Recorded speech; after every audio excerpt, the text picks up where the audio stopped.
Hello students. So today we are going to discuss some very important questions, or we can say just the last minute revision of your MCQ examination, which is going to be held tomorrow. The first question, first we will start with chapter 1, that is real number. So in the real number, what I feel that three questions are very important. First question is that which may come according to me, that these questions might come in the examinations for sure. 100% I cannot take the guarantee, but what I feel कि these questions should come in the examination. First question is that least number. You can question can be asked like this, that what is the least number that is divisible by all the numbers from 1 to 10. मतलब ऐसा number बताइए जो 1 से लेके 10 तक सारे digit से divisible हो. तो इसका आंसर है 2520. इसको इंडियन मैथमेटिशियन ने निकाला था, इसलिए ये बहुत इंपॉर्टेंट क्वेश्चन है. क्वेश्चन नंबर 2 में ये पूछ सकते हैं कि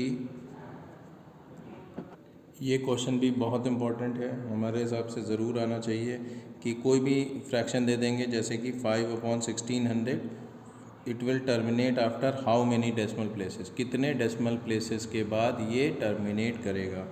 तो सबसे पहले तो हम क्या करेंगे कि इसको हम 1600 के फैक्टर निकालेंगे. तो जब हम फैक्टर निकालेंगे तो इट विल कम 2⁶ इंटू 5⁻². अच्छा, इसमें ये भी पूछ सकते हैं कि ये बताइए कि ये टर्मिनेटिंग डेसिमल है भी या नहीं.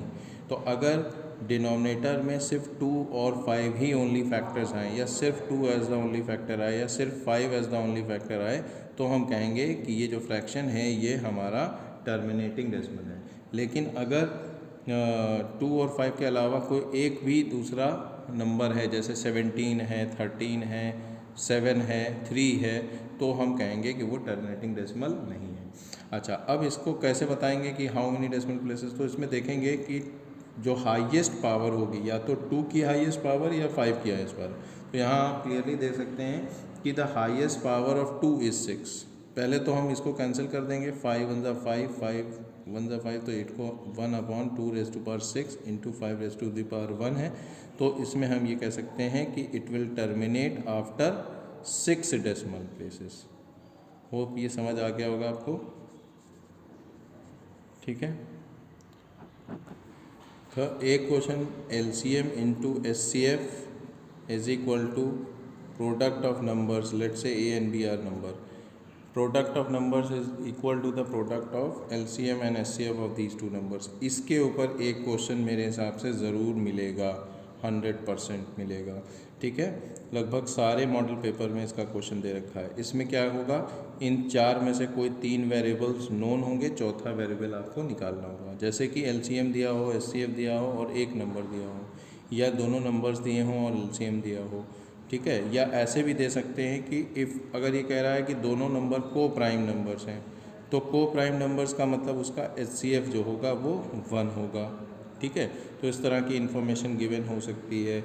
या फिर ऐसा कर सकते हैं कि they are having a common SCF. इस टाइप से मतलब एक क्वेश्चन आपको ज़रूर मिलना चाहिए मेरे हिसाब से. नेक्स्ट चैप्टर पे चलते हैं. अच्छा, ये भी पूछ सकते हैं कि which of the following is a rational number, is not a rational number या इरैशनल नंबर. ये आप क्लास 9 में करते चले आए हैं, तो उसके लिए कोई मुश्किल होनी नहीं चाहिए, वो तो आप कर ही लेंगे. खैर, नेक्स्ट चैप्टर पे चलते हैं. चैप्टर 2 पॉलिनोमियल से एक क्वेश्चन ये आने की संभावना है कि आपको कोई भी ग्राफ दिया होगा और आपसे पूछा जा रहा होगा कि बताइए वो कितने उसके कितने ज़ीरोज़ हैं. तो नंबर ऑफ़ ज़ीरोज़ निकालने का सीधा सा रूल है कि आप ये देखेंगे वो कितनी जगह पे एक्स एक्सिस को क्रॉस कर रहा होगा, एक्स एक्सिस को जितने पॉइंट पे टच कर रहा होगा. जैसे A पे टच किया इसने, B पे टच किया और C पे टच किया. तो at 3 point it is meeting at x axis, so it will have 3 zeros. इस तरह का क्वेश्चन आ सकता है. या ऐसा आ सकता है कि इनमें से कौन सा ग्राफ क्वाड्रेटिक पॉलिनोमियल का ग्राफ नहीं है, या इस टाइप के क्वेश्चन जो हमने कराए थे आपसे अक्सर. एक तो ये क्वेश्चन आ सकता है. दूसरा क्वेश्चन जो आपका इससे आ सकता है वो इस टाइप से आ सकता है. जैसे एक क्वेश्चन आपको बता रहे हैं, जैसे आपको कोई क्वाड्रेटिक पॉलिनोमियल दिया है और आपसे पूछा जाए कि p की वैल्यू निकालिए, x square plus square of the difference of the zeros of quadratic polynomial is 144।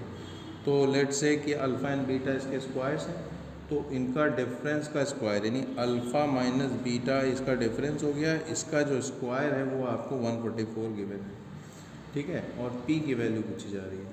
तो इसमें आप क्या कर सकते हैं, आप इसमें आइडेंटिटी लगा सकते हैं। एक चीज़ आपको ये पता होना चाहिए, एक फॉर्मूला होता है कि a plus B whole square minus a minus B whole square is equal to 4ab, ये फार्मूला होता है। तो ये वाला फार्मूला आप लगा सकते हैं। तो इसमें आप यहाँ से, और दूसरी चीज़ आपका x square plus P x plus 45 ये पॉलिनोमियल है, इसको आप इस तरह से लिख सकते हैं x square plus minus with in bracket alpha plus beta times of x plus of alpha beta. तो इससे कंपेयर करके आप ये कह सकते हैं कि minus of alpha plus beta की वैल्यू p के बराबर है, यानी अल्फ़ा प्लस बीटा की जो वैल्यू है वो माइनस p के बराबर है, ठीक है, और अल्फ़ा बीटा की वैल्यू जो है वो कितनी है 45 के बराबर है। तो इस चीज़ को हम यहाँ पे यूज़ करेंगे। तो alpha plus beta whole square minus alpha minus beta whole square is equal to 4 times of alpha beta, और हमको p की वैल्यू निकालनी है। तो अल्फ़ा प्लस बीटा की जगह हम रख सकते हैं माइनस p का square, minus of alpha minus beta whole square की वैल्यू दी हुई है 144, और यहाँ पे 4 और अल्फ़ा बीटा की वैल्यू 45, ठीक है।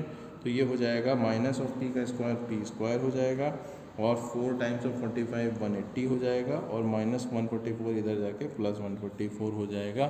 तो इसको ऐड करने पे p स्क्वायर की वैल्यू 324 होगी। तो p की वैल्यू जो आएगी वो प्लस और माइनस 18 आ जाएगी, ठीक है। इस तरह से आप इसको सॉल्व कर सकते हैं। तो इसी तरह से क्वेश्चंस आ सकते हैं, k की वैल्यू निकालना है, p की वैल्यू निकालना है, इस तरह से क्वेश्चंस आ सकते हैं पॉलिनोमियल वाले चैप्टर से। किसी टाइप का एक क्वेश्चन और देखिए कि अगर आपको ज़ीरोज़ दिए हैं, ज़ीरोज़ ऑफ पॉलिनोमियल 2 और 3 हैं, और आपसे k और m की वैल्यू पूछी जा रही है, तो आप इस इक्वेशन में रख सकते हैं। अब देखिए यहाँ पे 3x square minus 2kx plus 2m दी है, तो आपको x का कोफिशिएंट पहले 1 करना पड़ेगा, यानी पूरी क्वाड्रेटिक पॉलिनोमियल को 3 से डिवाइड करना पड़ेगा। तो ये हो जाएगा 3x square upon 3 minus 2k/3 times of x plus 2/3m, ठीक है। तो ये हो जाएगा 3 से 3 cancel, x square minus of 2k/3 times of x plus of 2/3m, ये हो जाएगा, ठीक है। तो अब यहाँ पे हम अल्फ़ा प्लस बीटा की वैल्यू क्या निकाल सकते हैं, alpha plus beta minus b/m होता है, तो माइनस b/a होता है, तो minus alpha plus beta, sum of the zeros की बात करें यहाँ पे तो क्या हो जाएगा, तो ये x square minus of alpha plus beta times of x plus alpha beta के फॉर्म में आ गई। तो अल्फ़ा बीटा की value minus alpha plus beta और माइनस 2k प्लस 2k/3, हम इस तरह से इसको इक्वेट कर सकते हैं। तो हम ये कह सकते हैं कि अल्फ़ा प्लस बीटा की वैल्यू 2k/3 आ गई, ठीक है, और अल्फ़ा बीटा की वैल्यू यहाँ से 2/3m आ गई, ठीक है।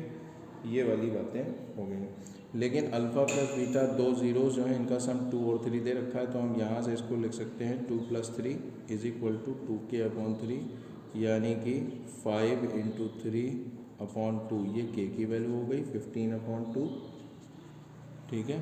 और इसी तरह से अल्फ़ा बीटा यहाँ 2 × 3 हो गया is equal to 2/3 times of m, तो यहाँ m की वैल्यू हो जाएगी 6 × 3/2, 2 3 = 6, तो m की वैल्यू हो जाएगी 9। तो इस टाइप के क्वेश्चंस आ सकते हैं। ये भी हो सकता है, और इजी क्वेश्चन इसमें बनेगा तो इस तरह से बनेगा कि ज़ीरोज़ आपको दिए रहेंगे और आपसे क्वाड्रेटिक पॉलिनोमियल पूछा जाएगा।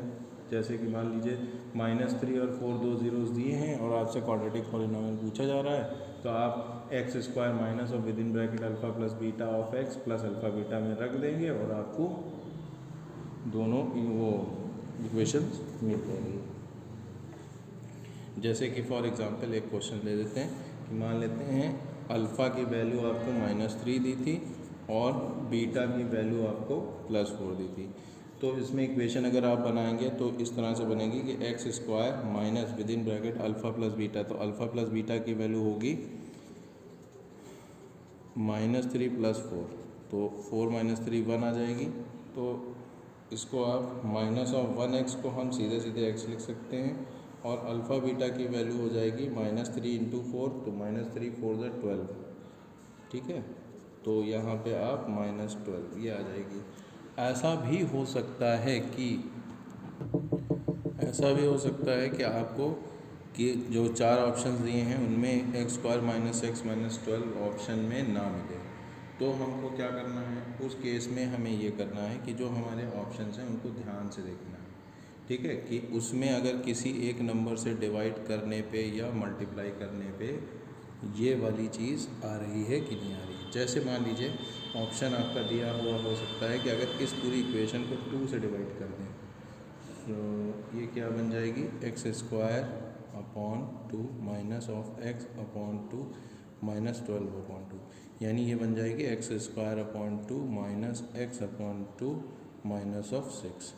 तो उस केस में अगर ये डायरेक्ट ऑप्शन नहीं दिया है तो आप इस तरह का कुछ ऑप्शन देखेंगे कि 2 से डिवाइड करके, 3 से डिवाइड करके या मल्टीप्लाई करके आप देखेंगे, क्योंकि ये जो इक्वेशन आती है वो k टाइम्स ऑफ इतना आती है, तो इसमें से कोई भी इक्वेशन हो सकती है, ठीक है। Hope you have understood.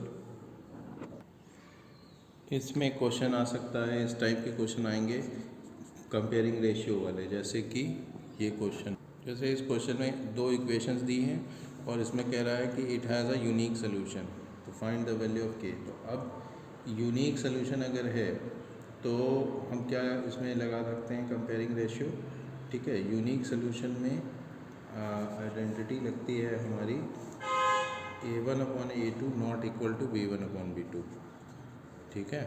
तो यहाँ से हम इसको लिख सकते हैं कि 2/3 is not equal to k/-5, तो k is not equal to -5 × 2/3, यानी k can not be -10/3 but it can be any value other than -10/3, getting.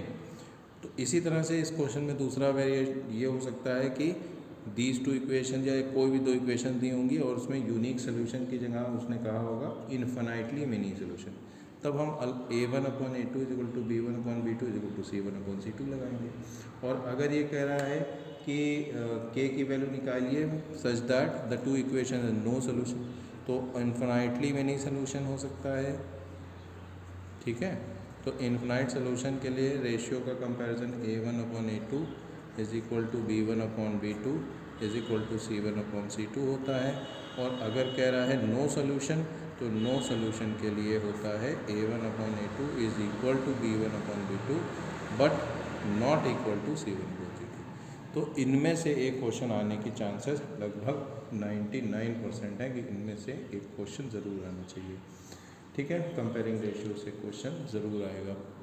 इसके अलावा ये भी पूछा जा सकता है कि 2 इक्वेशन दी हों, ठीक है, और ये पूछा जाए कि ये कंसिस्टेंट है कि नहीं कंसिस्टेंट है, ठीक है। कंसिस्टेंट कब होंगी, जब या तो उसका यूनिक सोल्यूशन हो या उसके पास इनफाइनाइट सोल्यूशन हो, यानी उसके सोल्यूशन होंगे तो वो कंसिस्टेंट होगा। इनकंसिस्टेंट कब होगा, जब उसका कोई सोल्यूशन नहीं होगा, यानी नो सोल्यूशन वाला केस होगा।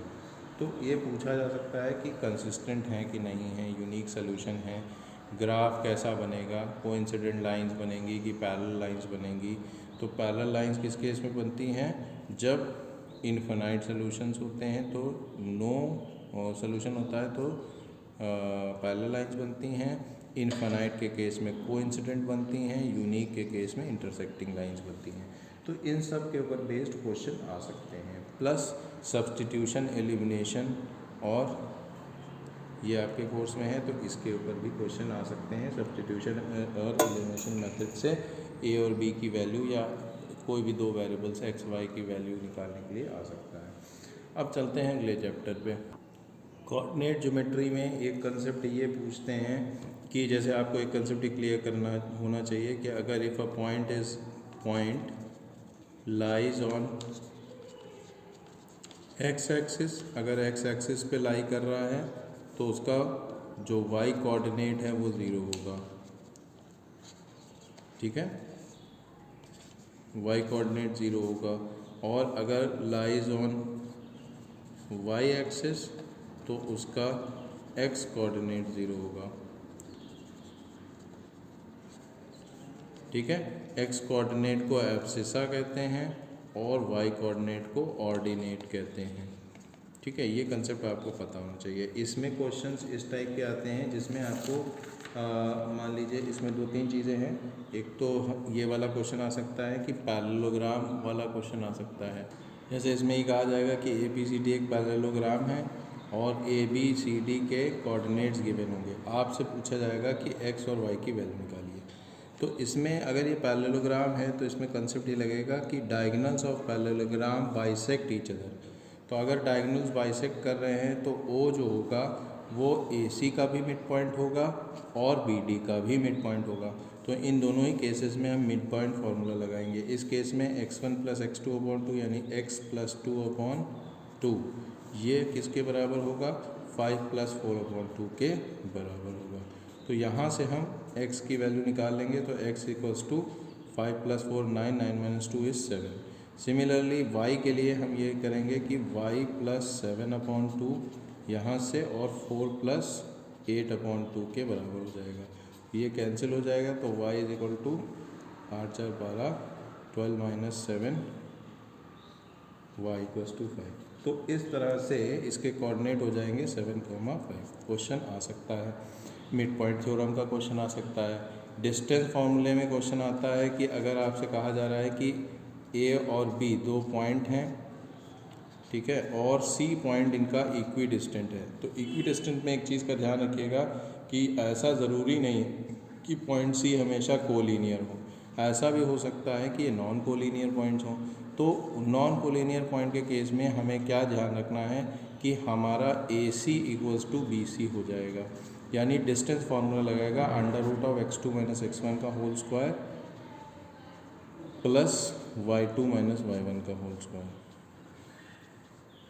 ठीक है, इस टाइप से हम लगाएंगे और यहाँ पे भी यही हो जाएगा x2 - x1 का whole square plus y2 - y1 का होल स्क्वायर करके आप लगा देंगे। तो इससे आपका रूट कैंसिल हो जाएगा और इससे आपकी वैल्यू x और y की या पॉइंट C के कोऑर्डिनेट्स निकल आएंगे। तो इस टाइप का एक क्वेश्चन आना चाहिए। तीसरी चीज़ जो इसमें आ सकती है वो ये आ सकती है कि आपको एक x एक्सिस और y एक्सिस में 2 लाइंस दी होंगी जो इंटरसेक्ट कर रही होंगी इस तरह से, और आपसे पूछा जाएगा कि ये जो पॉइंट ऑफ इंटरसेक्शन, लेट से ये पॉइंट A था, ये B था, ये C था। तो ये जो पॉइंट A है ये x एक्सिस से जो ट्राइंगल बनाया है इस ट्राइंगल का एरिया बताइए। तो इस ट्राइंगल का एरिया आप सिंपली बता सकते हैं B से C के बीच का डिस्टेंस आप निकालेंगे। मान लीजिए ये आपका -2 था और ये आपका +5 था। तो ये 5 + 2 यानी 7 यूनिट्स आ जाएगा इसका बेस, और हाइट आपकी सपोज़ यहाँ पे थी 3 यूनिट, तो हाइट आपकी हो जाएगी, बेस हो गया 7 यूनिट और हाइट हो गई आपकी 3 यूनिट। अब आप फार्मूला लगा देंगे एरिया ऑफ ट्राइंगल का और उससे आप निकाल लेंगे ½ × बेस × हाइट से, ½ × 7 × हाइट दैट इज़ 3, या जो भी वैल्यूज़ आपको दी हों उससे आप इसको निकाल सकते हैं। अंडरस्टूड? तो इस तरह से ये क्वेश्चन इसमें मिलेंगे आपको। चैप्टर 5 ट्राइंगल्स की अगर हम बात करें तो ट्राइंगल्स में थेल्स थ्योरम के ऊपर क्वेश्चन ज़रूर मिलेगा। थेल्स थ्योरम के ऊपर क्वेश्चन आएगा। किस तरह से आएगा कि आपको ट्राइंगल दिया होगा और आपसे इसका आपको कॉन्सेप्ट पता होना चाहिए। जैसे आपको ये ट्राइंगल दिया है सपोज़, ठीक है, और ये है मान लीजिए ABC और ये इसकी वैल्यूज़ कुछ भी, ये था D, ये E था। मान लो BD की वैल्यू आपको दी है 3x - 1 और ये दी है आपको 5x - 3 और यहाँ पे 8x - 7 और ये दिया है आपको 4x - 3। तो आपको इसमें AD/BD is equal to A E upon E C लगा सकते हैं। इससे करके x की वैल्यू निकल आएगी। या फिर हो सकता है कुछ क्वेश्चन में आपको ऐसा लगाना पड़े कि A D upon A B is equal to A E upon A C लगाना पड़ सकता है आपको, ठीक है। या B D upon A B is equal to E C upon A C भी लगाना पड़ सकता है। तो इसके ऊपर 100% एक क्वेश्चन आपको थेल्स थ्योरम का ज़रूर मिलेगा। थेल्स थ्योरम या जिसको आप बेसिक प्रोपोर्शनैलिटी थ्योरम भी कहते हैं, ठीक है।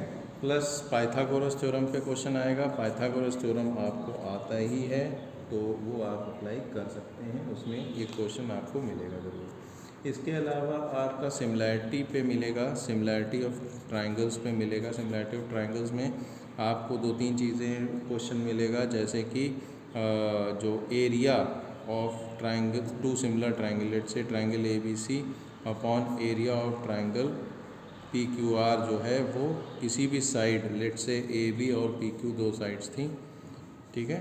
तो A B upon P Q के स्क्वायर के रेशियो के बराबर होता है, A B square upon P Q square के बराबर होता है। इनके मीडियंस के स्क्वायर के रेशियो के भी बराबर होता है, ऑल्टीट्यूड्स के भी रेशियो के बराबर होता है, और परपेंडिकुलर बाइसेक्टर के भी रेशियो के बराबर होता है। तो इन्हीं में से एक क्वेश्चन कुछ ना कुछ बना के ज़रूर आना चाहिए मेरे हिसाब से, ठीक है। तो इसको ज़रूर प्रैक्टिस कर लीजिएगा। इसके बाद हम चलते हैं अगले चैप्टर पे। इंट्रोडक्शन टू ट्रिगोनोमेट्री में एक क्वेश्चन आपको इस टाइप का ज़रूर मिलना चाहिए मेरे हिसाब से, जिस क्वेश्चन में आपसे जैसे ये दिया होगा, लेट्स से कि sine A is equal to 1/2, find the value of cot A. Cot A की वैल्यू निकालिए। तो इसमें करना क्या होता है कि आपको ट्रायंगल बनाना होता है। लेट्स से बी पे राइट एंगल है, ये ए है, ये सी है। तो यहाँ पे जो ये एंगल ऑफ रेफरेंस है, इसके सामने वाली साइड परपेंडिकुलर हो जाएगी, तो ये 1 हो गया और हाइपोटेन्यूज आपका 2 हो गया। तो इससे आप पाइथागोरस थ्योरम करके ए बी की वैल्यू निकालेंगे। तो पाइथागोरस थ्योरम आप अगर लगाएंगे, square of hypotenuse is equal to square of sum of the squares of other 2 sides, यानी K square plus A B square. तो इससे आपको निकलेगा 4k square minus of K square is equal to A B square. So A B square is equal to 3k square, यानी A B is equal to under root of 3 times of K, √3k, ठीक है। तो √3k आ रहा है, तो इससे आप यहाँ पे ये √3k आ गया। अब आप यहाँ पे कॉट ए निकाल सकते हैं। कॉट ए की वैल्यू होती है बेस अपॉन परपेंडिकुलर। तो base is √3 and perpendicular is 1, के एंड के विल कैंसिल आउट, तो कॉट ए विल बी √3। इस टाइप से कोई भी एक रेशियो दिया होगा और दूसरा रेशियो आपको निकालना होगा। इस टाइप का क्वेश्चन मेरे हिसाब से एक आपको ज़रूर मिलना चाहिए। दूसरा आपको क्वेश्चन मिलना चाहिए इस कॉन्सेप्ट पे कि जैसे tan theta is equal to cot theta, और उसके बाद आपसे कुछ पूछा जाए। तो जब ऐसी वैल्यू दी हुई tan theta is equal to cot theta दिया है, या sin theta is equal to cos theta दिया है, या sec theta is equal to cosec theta दिया हो, तो ये तीनों केसेस एक ही सिचुएशन में पॉसिबल है जब थीटा की वैल्यू 45 डिग्री हो। तो यहाँ पे आप थीटा की वैल्यू 45 लेके फिर आप जो भी पूछा जा रहा है उसमें आप रख के निकाल सकते हैं। जैसे मान लीजिए ये आपको दिया था और आपसे sine power 4 theta plus cos power 4 theta पूछा जा रहा है। तो यहाँ पे आप रख सकते हैं कि sine 45 power 4 plus cos 45 power 4, sine 45 1/√2 power 4 plus 1/√2 power 4। तो 1/√2 का स्क्वायर हो जाएगा 1/2, 1/2 का स्क्वायर 1/4 प्लस 1/4 यानी 1/2 इसका आंसर हो जाएगा। इस टाइप से क्वेश्चन आ सकता है। या आपका जो क्वेश्चन आ सकता है वो जो आपकी आइडेंटिटीज़ होती हैं, उन आइडेंटिटीज़ के लिए हमने ऑलरेडी आपको बताया हुआ है मैजिकल हेक्सागन, ठीक है। एक बार रिवाइज करा देते हैं मैजिकल हेक्सागन को भी, ठीक है, कि ये इस तरह से हेक्सागन बनता है, ये 1 होता है, और ये आपका इस तरह से कुछ होता है कि ये tan theta, sine theta, cos theta, cot theta, sine का अपोजिट कोसेक थीटा, कॉस का सेक थीटा। तो इसमें एक तो ये आइडेंटिटी है कि sine square theta plus cos square theta is equal to 1। इसी से और क्या क्या बन सकता है, 1 minus cos square theta is equal to sine square theta बन सकता है, 1 minus sine square theta is equal to cos square theta बन सकता है। इसके अलावा दूसरे में हम ये ले सकते हैं कि 1 plus cot square theta is equal to cosec square theta. तो cosec square theta minus cot square theta is equal to 1, या हो सकता है कि cosec square theta cot square theta minus of cosec square theta is equal to -1। तो ये identities आ सकती हैं। थर्ड वाली आइडेंटिटी आपकी ये है, that is tan square theta plus of 1 is equal to sec square theta. तो sec square theta minus 1 is equal to tan square theta, और tan square theta minus of sec square theta is equal to -1। Okay, sec square theta minus of tan square theta is equal to sec square theta minus of tan square theta is equal to 1। तो ये सारी identities के ऊपर based question आ सकते हैं, जिसमें आपको इसको आइडेंटिटीज़ लगा के इसको करना होगा। ठीक है, आगे बढ़ते हैं। अच्छा, ट्रिग्नोमेट्रिक टेबल आपको याद ही होगी, उसमें आपको सिर्फ साइन और tan की वैल्यूज़ याद होनी चाहिए, बाकी तो अपने आप ही डेराइव हो जाती हैं। ठीक है, sine 0 0, sine 30 1/2, sine 45 1/√2, sine 60 √3/2, sine 90 is 1। इसी तरह से tan 0 इज़ 0। सिमिलरली tan की भी आप वैल्यूज़ याद कर लीजिएगा। कॉस का कॉस में हाँ एक क्वेश्चन और आता है कि जब साइन की बात हम करते हैं तो 0 डिग्री से 90 डिग्री जाने पे साइन की वैल्यू इंक्रीज़ होती है, ओके, क्योंकि 0 से 1 जा रहे हैं। कॉस की वैल्यू डिक्रीज़ होती है। एंड इसी तरह से कोसेक, सेक, कॉट, टैन में भी पूछ सकते हैं कि वैल्यू इंक्रीज़ हो रही है या डिक्रीज़ हो रही है। साइन थीटा, कॉस थीटा, ये सब प्रोडक्ट ऑफ साइन और थीटा नहीं होती है। Sign theta, cos, cosine theta, secant theta, tangent theta, को टेंजेंट थीटा, ये सब इसकी मीनिंग होती हैं, लेकिन इसका मतलब प्रोडक्ट नहीं होता है। खैर, आगे बढ़ते हैं हम। एरिया रिलेटेड टू सर्कल्स में फॉर्मूलेज आप देख लीजिए, फार्मूला बेस्ड क्वेश्चन आता है। एरिया ऑफ माइनर सेक्टर का फार्मूला होता है θ/360 × πr²। मेजर सेक्टर का फार्मूला आप area of circle minus area of minor sector करके भी निकाल सकते हैं, that is πr² minus θ/360 × πr², या 360 माइनस θ/360। जैसे अगर आपका ये सेक्टर है तो ये आपका मेजर सेक्टर 360 माइनस थीटा, अगर ये थीटा दिया है तो अपॉन 360 × πr² से भी एरिया ऑफ मेजर सेक्टर निकाल सकते हैं। लेंथ ऑफ द आर्क का फॉर्मूला होता है θ/360 into circumference, that is 2πr। Area of sector को हाँ इस तरह से भी हम एरिया ऑफ सेक्टर और लेंथ ऑफ द आर्क को ऐसे रिलेट कर सकते हैं कि area of sector is equal to length of the arc multiplied by radius upon 2। ये भी बहुत इंपॉर्टेंट है, इस टाइप का क्वेश्चन भी घुमा के आ सकता है कि आपको लेंथ ऑफ द आर्क दी होगी, रेडियस दिया होगा और एरिया ऑफ सेक्टर पूछा होगा, या एरिया ऑफ सेक्टर और रेडियस दिया होगा, लेंथ ऑफ द आर्क पूछा होगा। इसके अलावा एरिया ऑफ माइनर सेगमेंट का फॉर्मूला होता है θ/360 × πr² minus of r²/2 into sine theta, जब थीटा की वैल्यू लेस देन 90 डिग्री हो। मोस्टली यही क्वेश्चन आएगा, लेकिन अगर ग्रेटर देन 90 डिग्री हो तो फिर फॉर्मूला एरिया ऑफ ट्रायंगल का formula r² sine theta, r²/2 into sine theta नहीं लगता है, तब r² साइन θ/2 इंटू कॉस θ/2। मतलब अगर थीटा की वैल्यू 120 है तो हम लिखेंगे साइन 60 कॉस 60।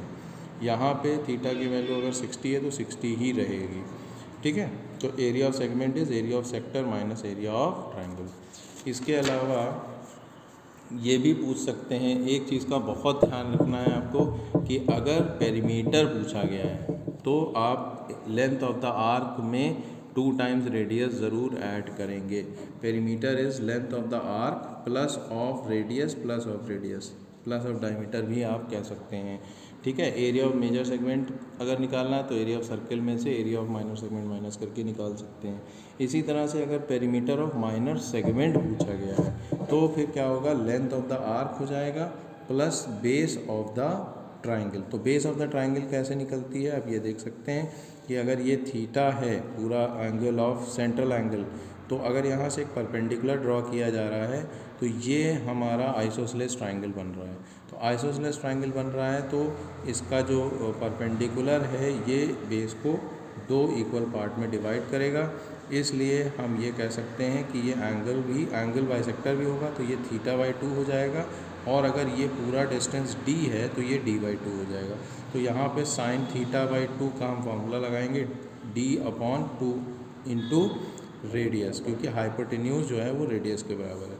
तो यहाँ से हमारे पास d की वैल्यू आ गई 2 times of radius into sin θ/2। ये बेस ऑफ द ट्राइंगल की वैल्यू आ गई।